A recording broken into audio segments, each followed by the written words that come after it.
What's up, guys? My name is Justin Seymour. This is my man Honza. This is What episode up? 2 of the Left to Right podcast. If you guys want to follow me on Instagram, TikTok, or even YouTube, Justin Seymour Golf is my handles on there. Honza, go ahead and Yeah. tell. And follow me at Honza Golfs on Instagram and YouTube. Cool. And today we're going to talk about conflicting ideologies and how a lot of coaches and a lot of good players will tell you very different things. Who's right, who's wrong? Stay tuned, and maybe you'll find out. This is where we're gonna smack the logo and have like a da da da da da Exactly. Exactly. sort of thing. Yeah, man. I think it's hard to get into conflicting ideologies without mentioning like Joseph Mayo, short game chef. I think in golf there's like so many ways to get some like information across, and their case comes to mind specifically just because like it just recently, like 2 days ago, there was just like some big posts that they're like attacking each other, and they're really like relevant figures, like in the golf space. They both helped a bunch of people, and I think that's like the key part is that like people get into these like camps of like, hey, this is right, this is wrong, this guy's an idiot, this guy's an idiot, and I'm really looking at it from this like perspective of like I think they're both helping people, and Chad from Forward Golf.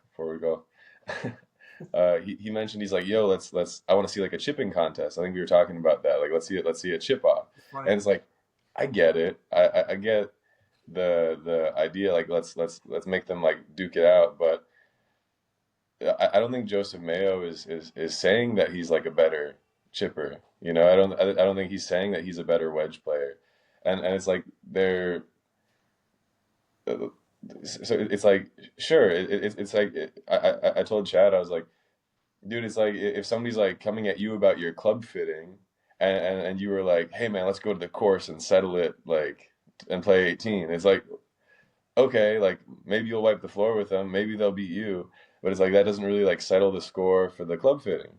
And it's kind of the same with this. It's like okay, yeah, they can play. I think Parker would whoop on Joe, but I don't think it's about that. I think it's like who's helping people. Like that's the position that they're sort of filling, and they're saying very very different things for the viewers at home that maybe don't have the context. So Joseph Mayo is very much pushing for like steep angle of attack, very high VSP, like 10, 11 degrees down angle of attack, sort of like this ball first stuff. Um, Whereas Parker's saying, hey, you can be way more shallow than that. The VSP is not super important. The way that the VSP is measured, basically from knee high to knee high, you could kind of like exit low left, and all of a sudden your VSP is pretty shallow. So it's like, what's the right thing? And I don't know. Like I think they're both helping people, and a really tricky part is like when we talk about steep or shallow, we're literally talking about a few degrees. Like what's considered steep is 10 degrees. What's considered shallow is like 4, you know? So we're talking about like a 6-degree difference. There's 360 degrees in a circle, Like six of those. We're literally splitting hairs. So it it's like this or this. Like it's so hard. You can't even tell from a naked eye. You need some sort of measuring equipment anyway. So it's like we're really like nitpicking some aspects of the delivery, and I don't know, like personally, when when I'm chipping, I'm like 10 degrees down on stock shots. I feel way more comfortable hitting kind of lower high spin shots, especially with like my 60 degree. But I think you're kind of the opposite, right? You like Yeah. some of the you're a little bit more shallow in your wedge play. Yeah. Well, it's interesting because I've always been somebody who's been shallow in terms of angle of attack. Besides when I was a kid, like in the last probably 6, 7 years, I've been very shallow angle of attack. So just hitting like having an angle of attack very down is just something that's very foreign to me. And like Mm-hmm. that shipping, like I used to get into a lot of Parker stuff, and he actually helped me a lot. I used to watch his videos on YouTube, and a lot of stuff that like other coaches would talk about as well. That would talk about shallowing and stuff, and that stuff helped me a lot. I was a bad shipper, not a bad shipper, but I would hit like once or twice around. I'd hit like a thin one or a chunk that would just piss me off, and like maybe like a very simple way to think about it, at least like oversimplification of it, is that both, like you said, Parker and Joe Mayo help people out, right? And I Yeah. would say, like what Joe talks about, is he says most bad chipping or bad chipping is a result of hitting the ground too soon. So if you think about it, that's kind of the problem. And who knows if that's a problem or not? But if you're somebody who struggles and you hit the ground too soon, Parker's solution would be like, let's just get you so you can still hit it good while you're hitting the ground too soon. And Joe's prescription would be, let's just get you to hit ball first. So I guess like oversimplification of it, but like basically like I was somebody who always hit a lot of ground first. And when I learned all the shallow stuff and I learned a lot of stuff that Parker talked about, I was able to hit ground first and still hit good shots. And then all of a sudden I wasn't chunking it, but I hit ground first. I could still hit good shots, right? Now, if that is that what like the best of the best players are doing, I don't know. I'm not a tour coach. I haven't spent enough time around like world class chippers to know. And I feel like that's a Mm-hmm. lot of what the argument is around. It's around like, are the highest level chipping people who chip, are they 10 down or are they 4 or 5 down? And there's coaches So who talk about that. Go ahead. yeah, I think that part's interesting. I think there's a few things going on. About hitting the ground first, and like I think that's totally valid. You can totally do that. I think it's about like controlling the low point, and that's kind of it. You could be shallow and nip it. Fuck yeah. Uh, is it easier to do with a steeper angle of attack? I think so. But if you can control the low point anyway, which you obviously do, uh, does it matter? I don't know. I think if you can control the low point and you're a little bit sweepier, more sweepy, then even in like into the grain Bermuda stuff, probably okay because you know exactly where the bottom of that club is. It's not gonna like hit ground and dig, you know. Uh, but as far as like what's optimal from my sources in the industry, from from from the people I've talked to, the biggest data set seems to be from like John Sinclair, and apparently that's where Joe Mayo has gotten a lot of his stuff, which uh, uh, makes sense. He's got like a lot of tour players, tracks their data, and so what Sinclair says is like 8, 9 degrees down is pretty optimal, and that when how he tracks the data is like he has them hit a pitch shot, like a stock pitch shot, and he's like, "Tell me when it's like, according to you, a good shot." And they'll hit the tour players will hit it, and then when he hits when he hits a shot, the tour player hits a shot that they like. He's like, "That's good." He's like, "Okay, that's the one I'm tracking." And if they don't hit one that they like, you know, like if they miss hit it, whatever, then we're not tracking that. I want to just track what you say is a good shot. And he one interesting thing he said there was that the good players are all launching their pitch shots sub 30. And he's like, he's been tracking the data so long that he's been able to see that a player maybe says, "Hey," because something that they decide with their coach or whatever, they say, "Hey, I want to start launching it a little bit higher." So maybe they go up to like 35 launch on these pitch shots, and he said he's seen that the player goes from top 50 in the world pitching and scrambling, that also they start to fall out of that category. But then as soon as they start launching it lower again, like sub 30 on the stock pitch, that they get back into the top 50.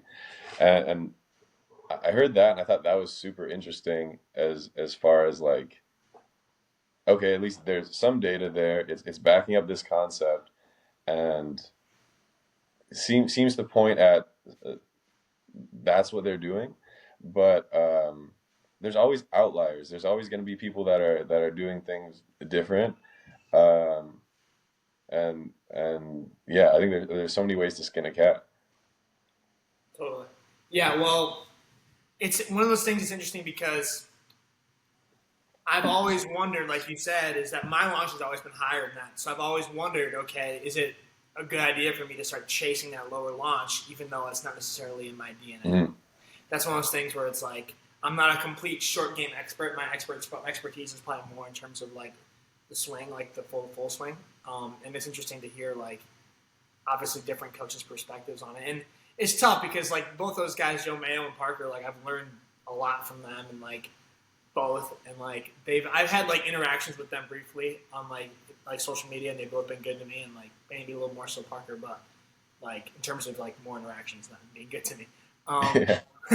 but anyways, like it's I feel like there's room for both of them sort of and I feel like they're almost addressing different things and it seems like when like Joe Mayo is doing a lot of his videos and it seems like to me is that he spends a lot of time on like the low spinner right and like talking about how like the low spinner is like a good thing and then it seems Mhm. like Parker is a lot more into like stopping power he's like stopping power is a good thing you need to be able to stop your ball quickly and I was watching his Instagram live. I hate to be like always watching this. I was doing this, but like I mean, I think there is some merit to that. If you want to stop your ball quickly, obviously you can't hit a low spinner, right? So it's like Yeah, yeah, 100%. right. So it's like I feel like they're almost arguing two different things, and it's like I feel like there's room for both because like then you hear like Joe talk about how he would hit a higher shot, and it sounds almost a little bit more similar to what Parker would teach. You know what I mean? And it's like I just feel like it's one of those things where it's almost like I would think it's artificial if I knew it wasn't. Like to drum up Oh yeah, you know how dude, people maybe. yeah, but like it seems like it's to the point where it's probably not. But it's one of those things because I mean yeah, I mean it's one of those things you see people on Instagram when they'll do those videos where they're like facing a hater online and they'll talk it up like they hate each other even though they really don't like Yeah, it's yeah, yeah. and you almost think it's something like that but like I don't think it is but No, I don't think it is either. But I almost wish it was because I think that, like I said, I think they're both helping the game. I think they're both, and like you said, that I think they might be addressing things a little bit differently. Like I played on the TrackMan today. Uh, I can't remember what course, but especially seems to me like on the TrackMan because they have a little bit like more tour-esque. I think the greens usually, and I can't stop the ball when I try to hit a low spinner. Like my low spinner, I'll hit like a 15-yard shot, and it's got like 4,500 spin. Like it's plenty spin, and those things won't stop. The only way I can really get it to stop is with height on the track, man. And interesting I think it's because they're like tour greens, like they're really firm and like yeah fast. And I don't know how accurate those things are like you I've played could, on trackmans before and like I feel like it's hard to get much out of it could be that as well. Uh, but yeah, so it's like I had to start chipping in a way that isn't super like comfortable to me like stock wise like and I'm trying to hit these like high ones that and so I'm like okay like I think there's some merit to not always hitting the low spinner, you know, like well even in situations where it seems pretty stock, it's like fuck, I yeah gotta hit this thing like you yeah know. it's one of those things where it's like I hope one day that we can really get like a really good data set on like the world class players and like to really measure them and see. And it's like Hmm. because it's so interesting, especially in short game, and we can kind of branch into like other philosophies here too. But like it's just there's so many varying like because you'll hear good players like oh like I want to be shallow. Oh, I need to be shallow with my chipping. But then, like, there's a lot of people would say, no, you're not actually shallow. And it's like, it's crazy how there's that much of a disconnect. And I wonder if at some point like that sort of like disconnect will start to be less so. I guess. Yeah, with more data, I think so. I think people will always sort of kind of what you touched on a second ago. Uh, they might focus on different aspects of the data, but I think that the more data and information that comes out that sort of becomes indisputable, uh, the better. I think there's less room for bullshit.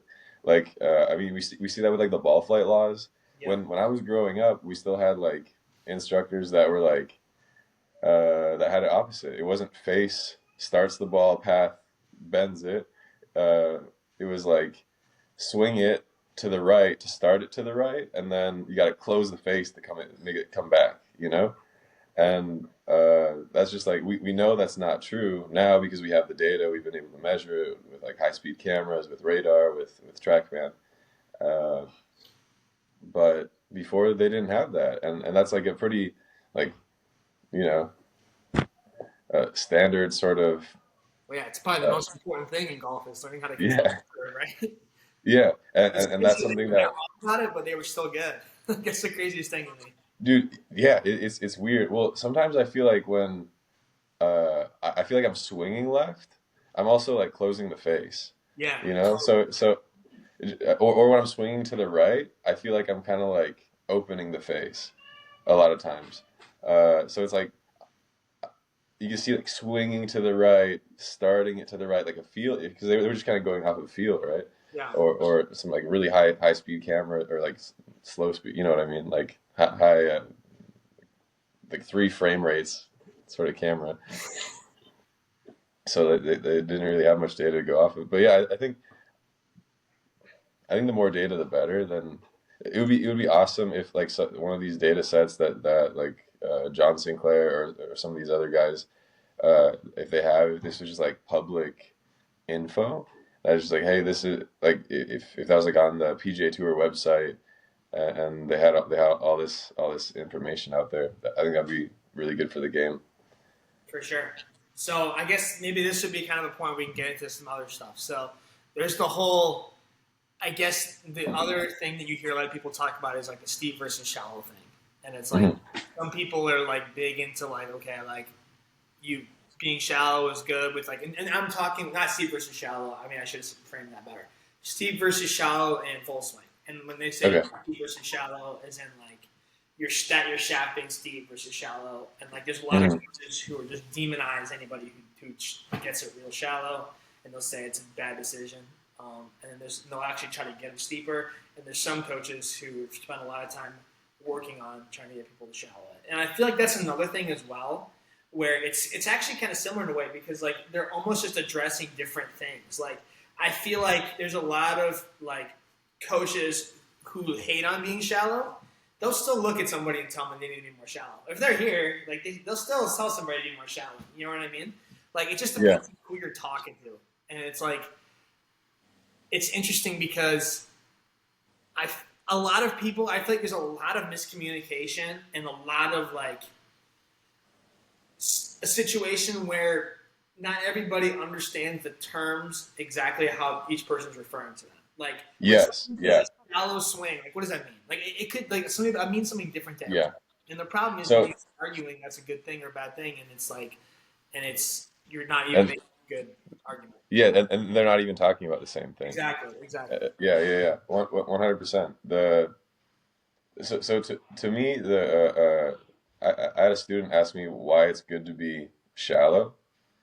And if we're talking about the same thing, then I was like, listen, man, the more shallow you can get the club, the more rotated you can get and still like kind of hit it from the inside, or you can still be shallow and hit fades, but like basically the more rotated you can actually get by the time you get into impact. That if you're steep, it kind of stops you. You know, you kind of stalls your body out, and you have to do something to get to the ball in a Yeah. in a in order to like square the face.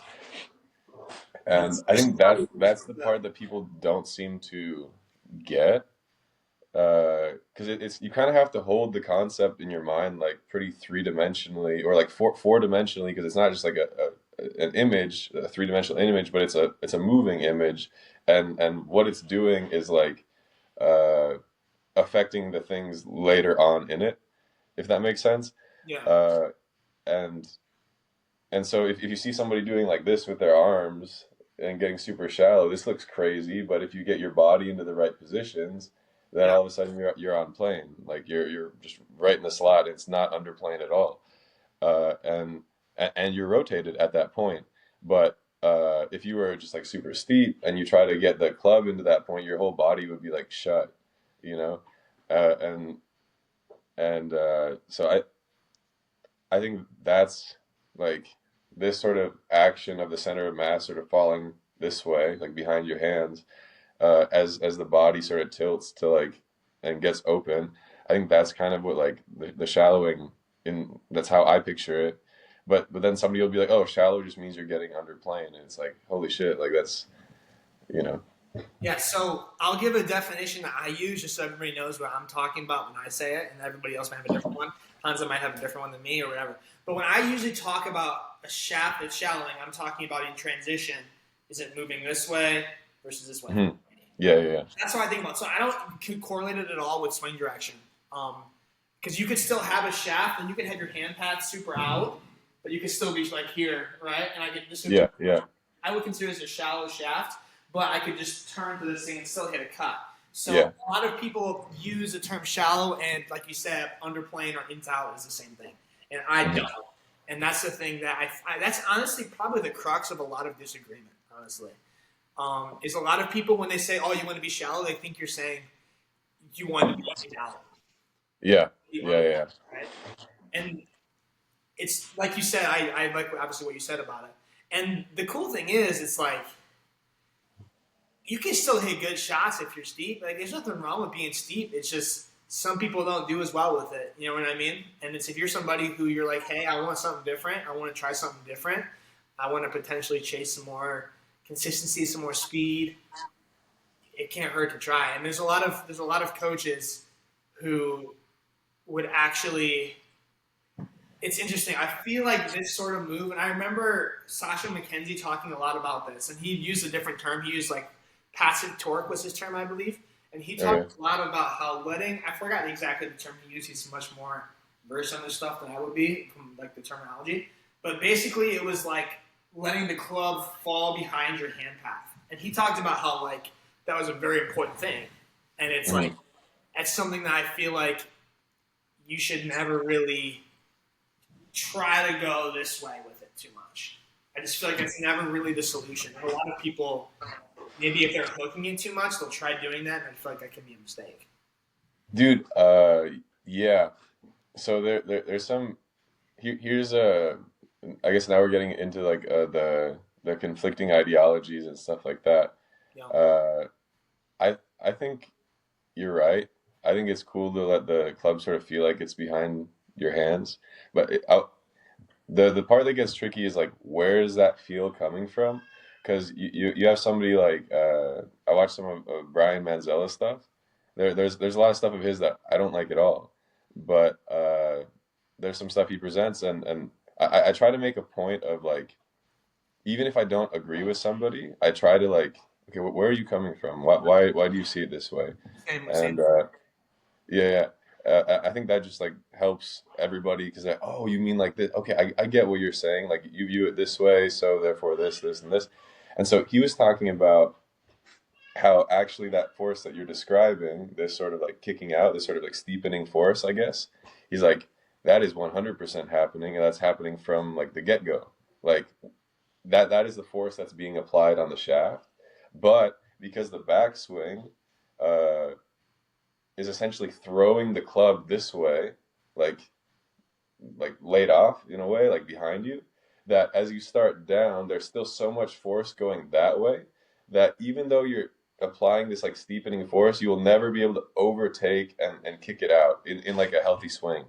You know, I think the example he used, and maybe forgive me if I'm paraphrasing this incorrectly, was like if a car is coming, is, let's say a car is in neutral and is going down a hill towards you, right? And you and your buddy are like, oh shit, this car is coming towards me. So you guys get behind it and you guys sort of like stop it and you're pushing it back up the hill. You know, so you're already applying the force up the hill with your buddy, right? But the car still has so much momentum. It's like coming at you. It's still coming at you before you start pushing it up. So he's like, that's what was happening. Those are the forces that are being applied in transition. Is like this. There's this car. It's going whoop, over here, right? So now you're applying this way actually instead of actually like continuing letting it fall this way, and but there's so much force that way that it's still actually pushing. The car is still going there as you and your buddy are pushing this way, and then it sort of evens out down here. And I was like, that's fucking interesting. And but it's like, where's that? Maybe you're pushing here, right? But maybe with this left arm, you're feeling this, you know. And so that's kind of the tricky part is like where, especially when you start touching on like feels and stuff like that, is like what is like the intention of maybe this pushing part that he's describing is completely like subconscious, like you're not even thinking about it and you're doing it, but maybe this other feel of like leaving it behind comes maybe from like your left arm, and it is conscious and your intention is this while you're still doing this. And so he's focusing on this aspect. He's like, hey, this is, I've measured this is happening, and he might be completely right, but maybe the player is also feeling this, like feeling it drop behind him, and he's completely right, you know. So it's like this stuff gets super tricky because like you can focus on different aspects of it, and at the end of the day is like, are you helping people or not? Like I think that's the bottom line. And some people need to feel that, maybe that force that Yeah.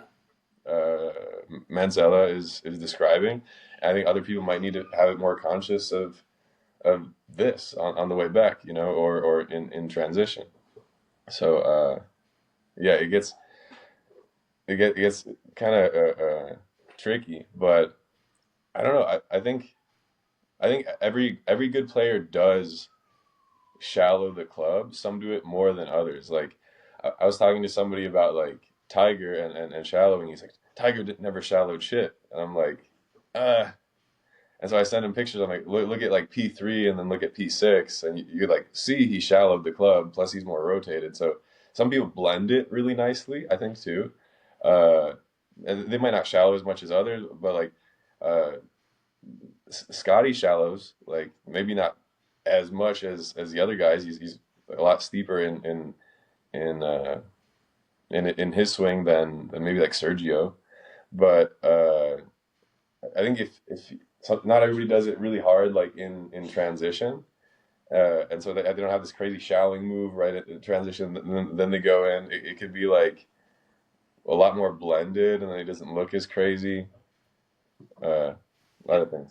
Well, I have some thoughts on the part you were just talking about. So, at first, I mean, this is the like kind of my philosophy as a coach is I don't ever try to speak about or really try to. I haven't heard that before. That's interesting. I'd love to hear more about that. I don't really try to like focus on things that I have very little information about. So it's like I don't really know a ton about like the physics and like the force of what's going on. Like I don't know much about like that sort of thing, right? So what do I focus on? I focus on something I know a lot about and I can figure out pretty easily, and that's video. And you can see on video something, right? So it's like if you're trying to get somebody into a position, okay, you can tell somebody force, but I find that at least for me, maybe I just don't have the information. It's easiest to look on video for me as a coach and for the player just to visually see what's going on. And it's like Mm-hmm. I feel like a lot of people, if you tell them, okay, I'm gonna make this feel this sort of thing, they're gonna probably do it. You know what I mean? Like I feel like there's not many situations where trying to feel this could be good. Personally, in my opinion, but there could be other people who disagree. Um, and I wonder. It's interesting because I'm skeptical of that for sure. Because like I wonder what he would say about Sergio's swing. Like I'm curious what he would think about that. Like it doesn't look. I'd be very hard pressed to think if he's and when yeah, it's you get into the whole thing of like force versus motion, and it's like Yeah, yeah, yeah. and Or and like what intention and what they're actually doing. and Like Sergio's swing, especially, he's probably like the most shallow that I've seen or that comes to mind. Uh, if you look at it, and yeah, totally. yeah, and I don't know if you've seen some of his videos. He's like, dude, I feel like I'm just like pulling my arms down. Mm. And in my opinion, it's like he can afford to feel that because he's so goddamn shallow. He's so shallow that he can afford to feel this like yanking the arms down, you know? But Yeah, uh that's but interesting. then if you get like somebody who's just starting golf, like I have a student that just started. We did like 3 lessons so far, and right when he came to me, he was just like super close with his body. He'd turn, he'd get super close, and then he'd just go like this, just pull his arms down, and he'd get super stuck in here and kind of like just throw the club and didn't have any room for his hips or anything. And for him, telling him, "Hey man, feel like you're pulling your arms." That's like the last thing I would tell him because he already does so much of it. You know, for him, it's gonna feel like his arms are up here forever. You know, and in my opinion, Sergio is so far on the opposite end of the spectrum, getting so rotated, so shallow that he can afford to feel this just yanking down in front of him because it'll never be like this. You know. Uh, but yeah, what are your thoughts on that? Yeah, this is how I think about it. So when you think about a pull down, there's different ways to describe it, right? So like, if I just have my arm here, this if I had this space right here, right? So if I was gonna Uh, pull this down like that, or if I even did it with this arm, like pulling it down like that, right? So for a mhm. lot of people, if I just get in this position and I pull this down how I just did, it wants to steepen, right? Yeah, What yeah, would happen if I add something else? What if I add some forearm rotation, or what if I add some shoulder external as I do it? I yeah. can Hmm, still hmm. do that, right? So if you're somebody who has all of this extra move, this is a form of what you were saying, is you can, if you have some forearm rotation or some external shoulder, or a lot of this internal lead shoulder, then you can still pull down. Like it's just probably for, like you said, a lot of people getting them to feel like they're not pulling down is an easier way to shallow it. But you can 100% pull down and still do this sort of thing. And I just think that like a lot of times, like juniors and kids, they just when they're kids, they start doing this stuff. And there's a lot of sports like that, right? Like if I throw a baseball, I'm external shoulder, right? So it's just a Yeah. natural move to get my shoulder into that sort of position, right? Now, one of my juniors who I just started working with, who's a good player, is he was like, and he is, he's pretty across, and then he just goes zoom, like this, and he just shouts like. Hmm. Now I'm pretty sure Sick. no coach has ever told him to do that, but it's something that happens because for whatever reason he's decided, okay, I'm gonna get this shoulder external. If he will get his shoulder, he's like here, and Hmm. I just think that it's a natural movement, and there's also some degree of like, if I just open up, the thing's gonna lay down as long as I don't start pulling on it, and you can still pull on it and do okay. But that's kind of how I look at it. Makes a lot of sense. Yeah. Cool. Have so as far as like the other conflicting ideologies, have you like um t taken any lessons from people that teach something completely opposite from what maybe you teach?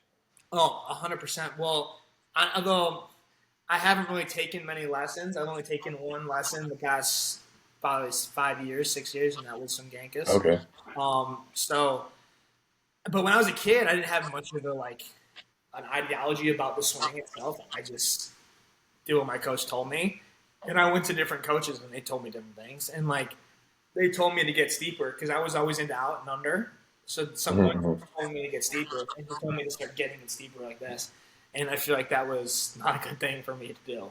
So maybe that kind of is part of the reason why I view it the way I do. And then when I started to realize that you could still be shallow in transition and still be have a neutral club path, that's when I started to really learn. That's when I started to Hmm. understand a lot more. Because, like I said before, is people use steep and shallow as a synonym for ins out and out to in, and Yeah, that's tricky. right. But yeah, how about you? Have you ever done? I know you have actually. Yeah. Dude, I've taken a few lessons. I've paid for a few lessons from some instructors. I just like I wanted to know like where are you guys coming from? Because like some especially the golf teaching space, uh, I it is like an ideology. It is like a religion Mhm. in a way. Like people take it so like personally and to like hear, you know. And then when somebody just says like, no, you're wrong, or like this, it becomes like so heated. And Because it's their I job, right? If somebody told what's up? me, somebody said any other thing, if somebody told you you're wrong by the way you do your job and make a living, like you're going to take that personally. You know what I mean? Yeah, that's a good point. That's a good point. Yeah, it is because like there's livelihoods on the line, and like there's marketing on the line, and there's your personal brand, and it's like nobody really does that. Like in I like could you imagine just like somebody just like on your LinkedIn, if you're like an IT guy, and somebody's just like talking shit like you're incorrect, the way you do it is dumb, you're hurting people, like that's kind of a wild concept. Or somebody just like comes into your restaurant that like you're a chef at, and he's like another chef at a different restaurant, and he's like, hey, you're an idiot, like you're doing this incorrect. Like I think it's just like an interesting industry where that it's just easily accessible to give, because we're also consumers of the content, and we're also like, you know, it's a livelihood, so it's like this just this perfect soup, this like of where this can kind of happen. But yeah, I've definitely taken a few lessons from some people that I just wanted to sort of understand where they're coming from, because like either they were just getting really heated with somebody else, and I was like, okay, I'm trying to like understand, because I want to learn, I want to know as much as I can, or somebody came up with some interesting concept, and I was like, let's see what that's about. Let's sort of pick his brain. And the way I see it is, if you can put your ego aside, uh, there's only two outcomes. Either I'll learn something new, and I'll be like, oh, I was wrong, and now I have new information, or I'll just be more solidified in the views that I already do have, because I'll be like, there's nothing substantiating these claims that this other person's making. And so I've had a few lessons. I try to go into it with an open mind, and I'm like, okay, how do you see it? And then they say it, and either it's like, okay, that's a really good point, or like, this guy's out there, you know, like there's nothing behind the anger and bold claims that they're making online. Uh, so I've definitely seen both, but sometimes you get both. Sometimes they're like 99% of it's like crazy shit, and but then they say some stuff. It's like, yo, that's I'm gonna use that. That's great, you know, like, and then it's like the whole thing was worth it, because like it cleared up my thoughts about that concept, and I learned something new that I'm going to use in my lessons, you know? Totally. Well, it's interesting that I like that analogy you talked about with like a IT or like a restaurant or something like that. Because like Hmm. that's kind of how I try to view it. It's like, well, if I owned a restaurant and there was a restaurant down the street that I thought was way worse, I wouldn't go up to them. I just stay in my lane and do my thing. You know what I mean? But it's like the Yeah, problem is like, imagine like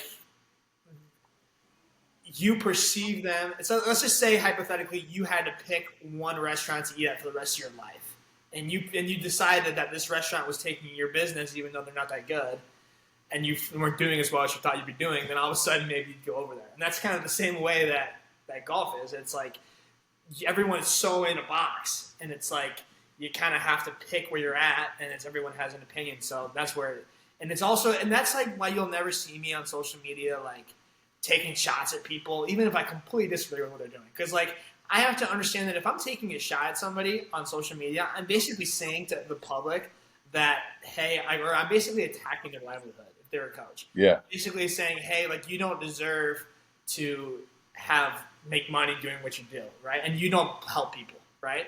Now that's yeah, first off, that's number one. I can never determine that because obviously pretty much every coach somewhere helps people. Otherwise, you wouldn't be a coach, right? So number mhm, one off the bat, I'm not because if you're helping people, I don't really care. Like obviously, I agree disagree with what you're doing, but like it is what it is.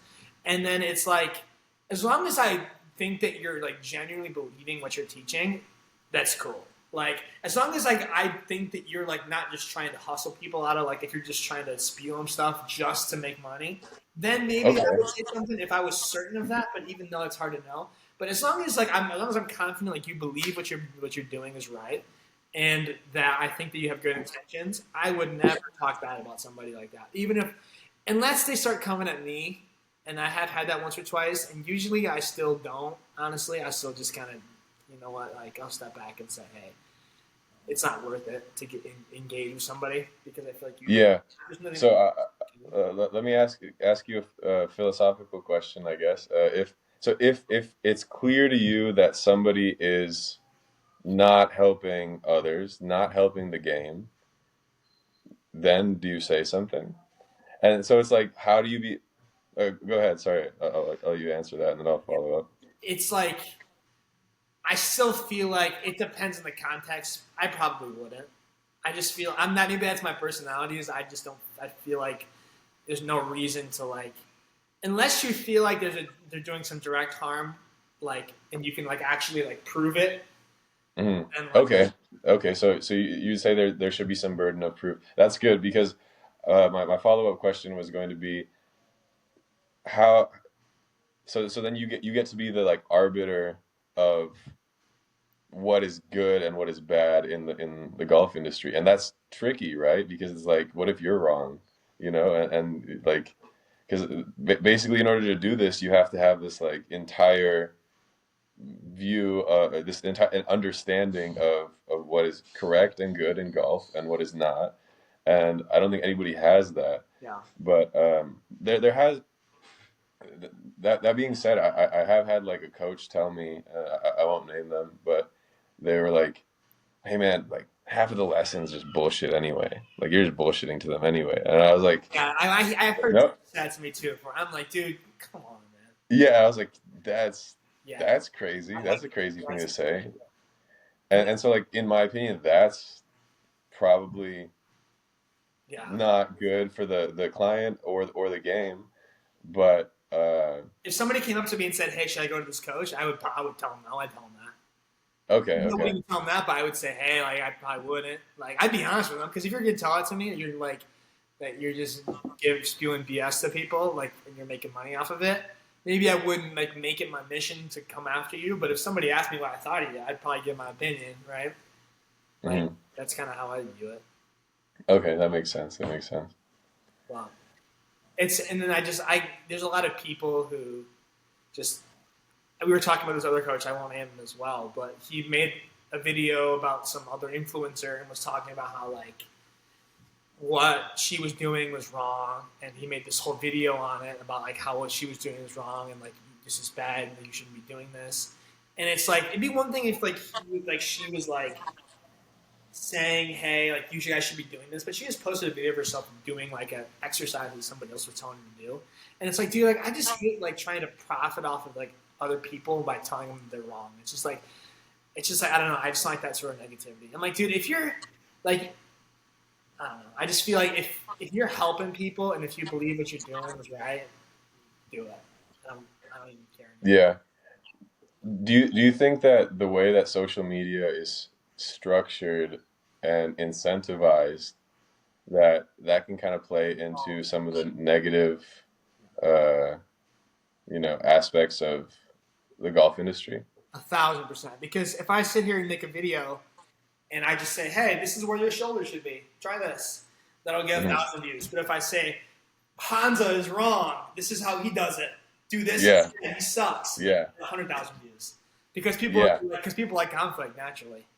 yes, It's yes, so it's like it's just a natural part of like being a human. Is you just conflict is interesting to us. That's the reason why people watch fights and they when you see a fight in the street, you kind of you don't really necessarily run away. You kind of watch a little bit. You want to see, yeah. It catches your attention. yeah, and some of that's good. I mean, like how you can learn what's right or wrong. I mean, if like if there are like cordial like actual debate versus like hit pieces, that's cool. That's how you can learn, right? But hit pieces like that are just I don't respect that sort of thing. Yeah, it's good. All right, guys, thanks for listening. Hopefully, you guys maybe got something out of that, learned something, or maybe learned we were both idiots. So So my Instagram, TikTok, YouTube, Justin Seymour Golf. Honza, go ahead, tell everybody yours. Yeah, follow me at Honza Golfs on Instagram and on YouTube. Comment below what you guys think about this topic, or send us DMs on what we should talk about next. And yeah, thank you guys for listening, and stay tuned. Peace.